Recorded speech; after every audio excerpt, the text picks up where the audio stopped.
9h02, nous sommes de retour sur le plateau de TV Finance. Merci beaucoup. Si vous nous rejoignez à l'instant, dans votre émission 100% marché financier, et comme convenu, eh bien, il est temps désormais de retrouver Xavier Fenot pour une analyse de l'ouverture de la séance à Paris. Bonjour Xavier.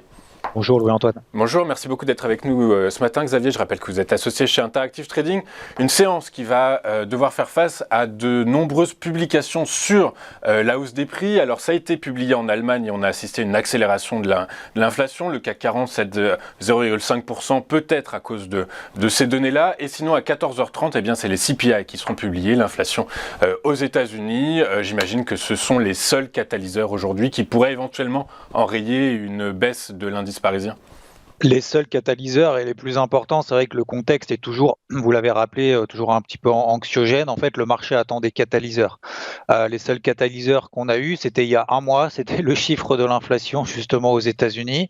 Donc c'était début septembre pour le mois d'août. Ça a inversé la psychologie de marché, alors que juste avant, quelques jours auparavant, la Banque centrale européenne avait fait une triple hausse de taux historique. Ça avait plutôt d'ailleurs profité au marché. Et puis derrière, on a eu ce chiffre d'inflation aux États-Unis qui était vraiment pas bon. Et alors, c'était pas vraiment pas bon, c'était simplement supérieur aux attentes, ce qui montre en fait que le resserrement des politiques monétaires des banques centrales, ce relèvement de taux d'intérêt, finalement, n'a pas d'impact pour le moment sur l'inflation. Donc depuis, finalement, le marché essaye d'osciller entre bonnes, mauvaises nouvelles. Il n'y en a pas tant que ça. Et c'est vraiment le chiffre important, puisque aujourd'hui, et je rappelle le contexte, c'est que on a toujours en fait un dollar américain qui est fort, considéré comme une valeur refuge. On a toujours, bien entendu, des taux souverains qui sont à leur plus haut, et notamment le taux à 10 ans aux États-Unis. Alors, il y a trois enjeux en fait l'inflation cet après-midi. Déjà, c'est savoir si c'est bon ou si c'est pas bon. Donc, est-ce que c'est supérieur aux attentes, c'est-à-dire plus 0,2% sur le mois de septembre? C'est ce que le marché attend. Est-ce que ça sera au-delà? Si c'est au-delà, ce sera une mauvaise nouvelle pour le marché. Si c'est en dessous, ce sera une bonne nouvelle pour le marché. Ça, c'est l'aspect court terme. Ensuite, il y a l'aspect moyen terme, c'est-à-dire que le marché se projette toujours. Pour la fin de l'année, donc là, il y a une réunion pour le 2 novembre de la Réserve fédérale américaine. On attend, le marché s'attend, 80-90% du marché estime qu'il y aura une triple hausse des taux. Ça, c'est acté, c'est sûr, il ne fera pas plus, il ne fera pas moins.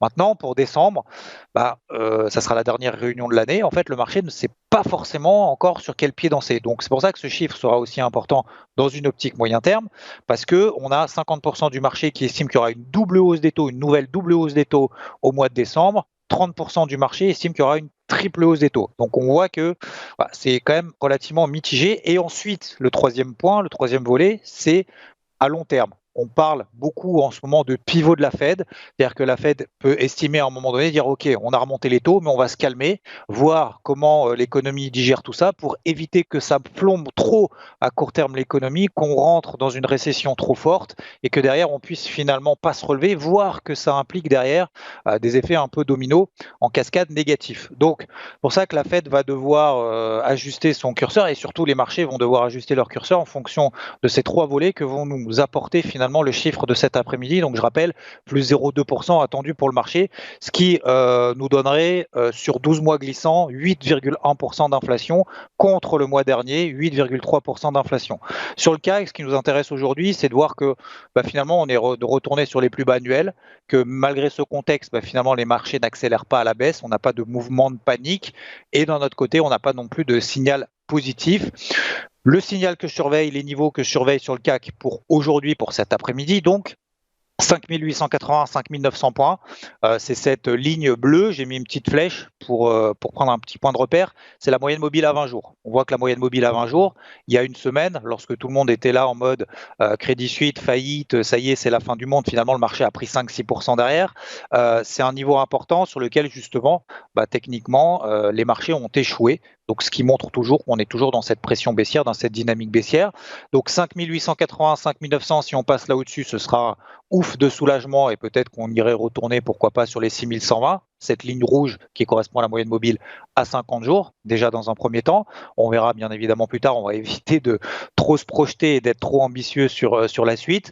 Et effectivement, si ce chiffre est finalement supérieur à ce qui est attendu, donc à plus de plus 0,2%, ce sera une mauvaise nouvelle pour les actifs risqués. Le dollar américain va s'apprécier, les taux souverains vont continuer à augmenter, notamment le taux à 10 ans aux États-Unis qui passera probablement au-delà des 4%. Et du coup, ça nous donnerait probablement la rupture des 5700 points sur le CAC. Sous 5700 points, on passerait sous les plus bas et on aurait probablement des déclenchements de stop, etc., etc. Comme on a connu finalement il y a un mois. Il y a un mois, lorsque le marché, le CAC était à 6350, 6400 points, le chiffre n'était pas bon, on s'y attendait pas forcément. Et puis derrière, on a eu un retournement de psychologie et s'en est suivi finalement 2-3 semaines de baisse. Après, juste avant l'épisode, justement aussi, il y a une semaine. Donc voilà, les niveaux que je surveille, 5880 au-dessus, 5900. Si on passe là au-dessus, ce serait une bonne nouvelle pour reprivilégier du coup des achats dans une optique de swing trading sur plusieurs jours.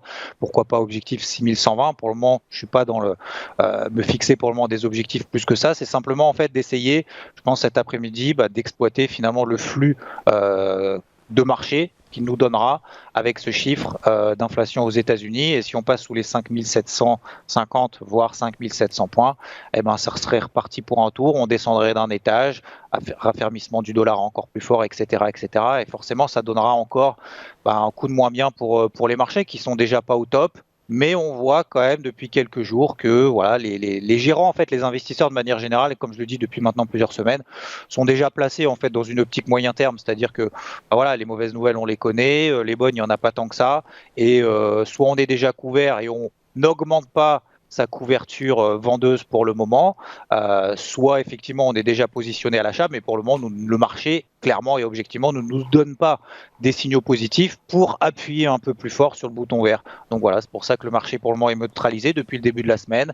5009 à suivre en haut, 5700 en bas. Ok, très clair. Écoutez, donc on attend les chiffres de l'inflation aux États-Unis à 14h30 pour voir dans quelle direction ira l'indice parisien. Merci beaucoup, Xavier, pour votre analyse et votre œil et vos commentaires. Je rappelle que vous êtes associé chez Interactive Trading. On marque une pause et juste après, nous retrouverons Antoine Fraisse-Soulier et ses Market Movers. À tout de suite sur TV Finance.